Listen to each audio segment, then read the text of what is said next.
Enlil and Enlil, a tale of love, exile, and loyalty. This story revolves around Enlil's love, his mistake, and his eventual redemption. It also shows that even gods are not immune to emotions and weaknesses.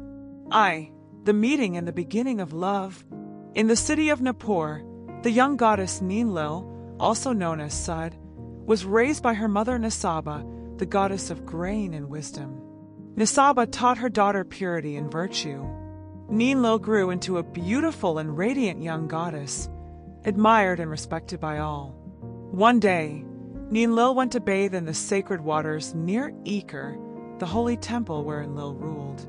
This area was considered the divine domain of Enlil, the god of air, wind, and storms. From the heights of his celestial abode, Enlil saw Enlil by the water. Her beauty and grace captivated him instantly. Her elegance and youthfulness overwhelmed his heart with desire.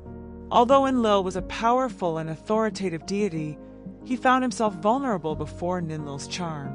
He longed to be with her, to share his divine presence with this radiant young goddess. Yet, in the world of gods, even love had consequences. 2. Deception and union. Enlil was impatient to win Enlil's heart. He approached her, spoke sweet words, and showered her with compliments. However, Enlil, faithful to her virtue and purity, rejected his advances. She was determined to preserve her chastity, even against the god of storms. Frustrated but determined, Enlil devised a plan. Using the path of the moon god Sin, he deceived Enlil and was united with her. As a result of this encounter, Enlil became pregnant with a divine child who would later be known as Sin, the moon god. However, this act did not go unnoticed. The other gods were outraged by Enlil's behavior, which they saw as dishonorable and disruptive to the divine order. The Council of Gods gathered and decided to punish Enlil for his transgression. 3. Exile and the power of loyalty. Enlil was sentenced to exile in the underworld, Kor. As the leader of the gods, he was cast down from the heavens to the dark depths of the netherworld. Despite his fall from grace, Enlil's love for Enlil remained unwavering. She could not bear the thought of being without him and chose to follow him into the underworld. Her loyalty and love were stronger than her fear of the dark realm. Enlil descended into the underworld, seeking her beloved Enlil. But Enlil, aware of her presence, decided to test her loyalty and devotion. He assumed 3 different disguises to challenge her resolve. As a gatekeeper, he asked why she had come to the realm of darkness. Enlil replied that she was searching for Enlil and could not live without him. Moved by her sincerity, Enlil was touched but remained firm in his test. As a river god, he questioned her again, asking why she had left the heavens for such a desolate place. Enlil confessed her deep love and commitment to Enlil, proving her unwavering loyalty. Enlil's heart softened, but he continued the trial. As a boatman, he confronted her one last time. Enlil's answers were filled with honesty and devotion, reflecting her pure love for Enlil. With each test, Enlil's words revealed her faithfulness and the depth of her love. Enlil was deeply moved by her courage and dedication. Finally, he could no longer resist her sincerity and loyalty. 4. Children and acceptance of fate. Enlil rewarded Enlil's loyalty by granting her 3 divine children. Nergal, the powerful god of the underworld, ruler of death and destruction. Ninazu, the god of healing and magic. And Bilialu, the god of rivers and irrigation. Additionally, the child in Enlil's womb, Sin, was destined to become the moon god who would illuminate the night skies.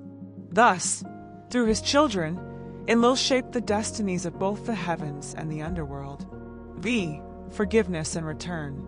The gods were deeply moved by Enlil's unwavering loyalty and Enlil's repentance. Her courage and his acceptance of his mistakes softened their hearts. In the end, the gods forgave Enlil and released him from his exile. He was restored to his celestial throne. Enlil, once again in his place of power, reunited with Enlil. Together, they ruled the heavens with wisdom and love. Their story of loyalty, redemption, and eternal love became legendary among gods and mortals alike. 6. Meaning and legacy. This myth symbolizes the power of love, the importance of loyalty, and the necessity of redemption. It illustrates Enlil's complex nature, both powerful and flawed, while highlighting Enlil's unwavering commitment and courage. The story serves as a reminder that even gods can face trials of the heart. This ancient tale has been passed down through generations, symbolizing love, sacrifice, and forgiveness in Mesopotamian culture. Enlil and the Great Flood, the decision to destroy humanity. This is one of the most powerful and influential stories in Mesopotamian mythology, echoing through time in various cultures, including the biblical story of Noah's Arkansas. It tells of Enlil's wrath, his decision to annihilate humanity, and the mercy that ultimately spared life on earth. The reason for destruction. In the ancient world, humans multiplied rapidly. They built cities, cultivated lands, and their numbers grew without end.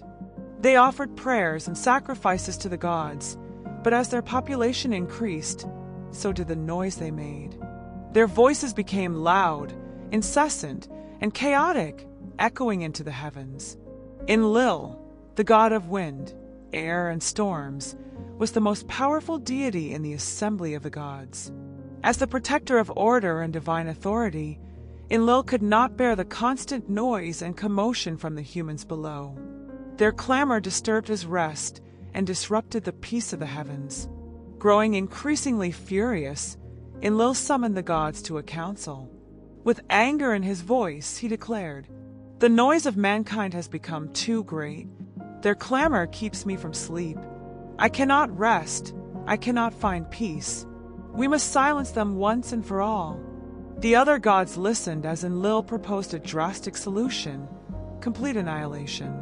He argued that humans had overstepped their bounds and that their numbers needed to be reduced. Some gods agreed, fearing that humans would grow too powerful. Others hesitated, concerned about the loss of worship and offerings. But Enlil's authority was unquestionable. His voice carried the weight of the cosmos. Finally, he convinced the gods to join him in his plan. Together, they conspired to send a cataclysmic flood to wipe out humanity. 2. The conspiracy of silence. The decision was made in secret. The gods took a sacred oath of silence, swearing not to reveal the plan to any mortal. They knew that if humans were warned, they would prepare and possibly survive the catastrophe. However, one god could not bear the thought of such total destruction. Enki, the god of wisdom, water, and creation, had always been more compassionate towards humans.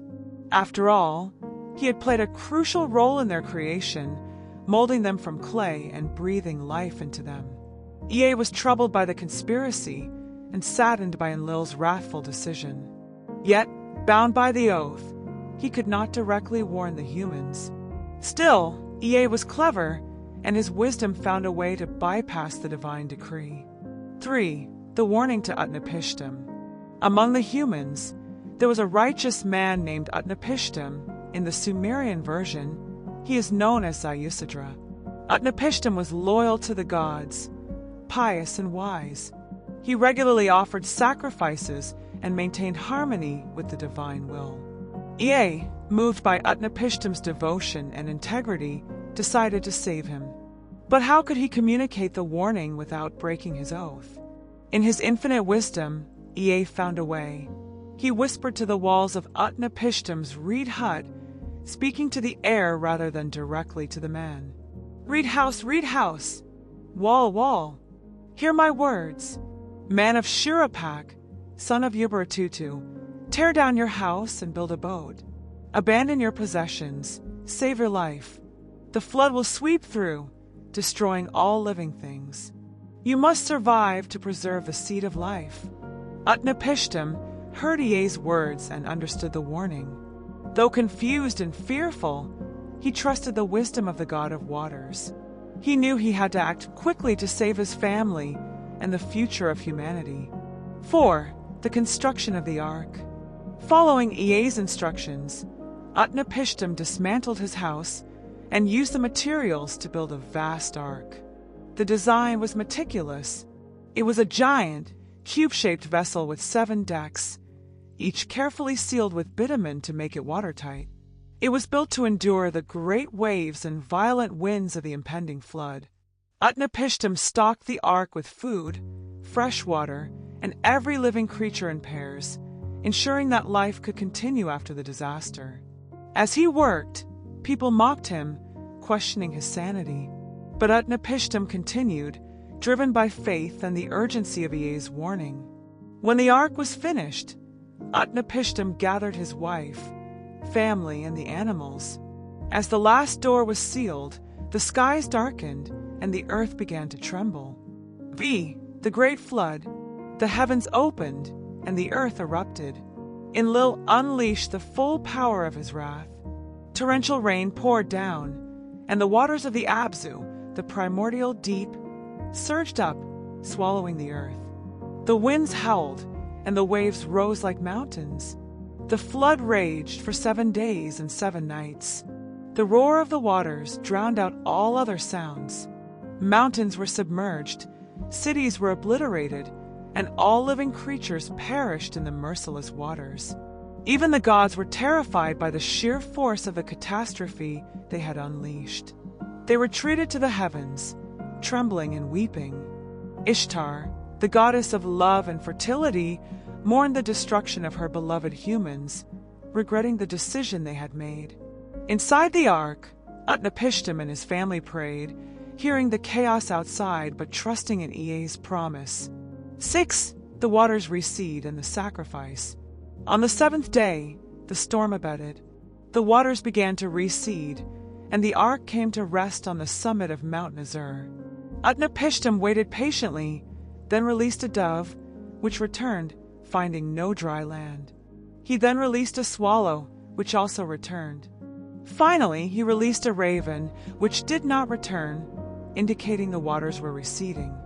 Utnapishtim and his family emerged from the ark, offering a sacrifice to the gods on the mountaintop. The aroma of the offering reached the heavens, and the gods gathered around, drawn by the sweet scent. 7. Enlil's wrath and Ea's wisdom. Enlil was furious when he discovered that a human had survived. He demanded to know who had betrayed the secret, but Ea confronted him, saying, "You were too harsh, Enlil. To destroy all life was excessive. If humans were noisy, you could have sent a plague, a drought, or famine, but not annihilation." Enlil listened and realized his error. His anger softened, and he acknowledged Ea's wisdom. To make amends, he blessed Utnapishtim and his wife with immortality, granting them a place among the gods at the farthest edge of the world. 8. Legacy and meaning. This myth is a tale of divine wrath, human perseverance, and the mercy that ensures the continuation of life. It explains the origin of floods in Mesopotamia, reflects on the relationship between gods and humanity, and highlights the value of wisdom and compassion.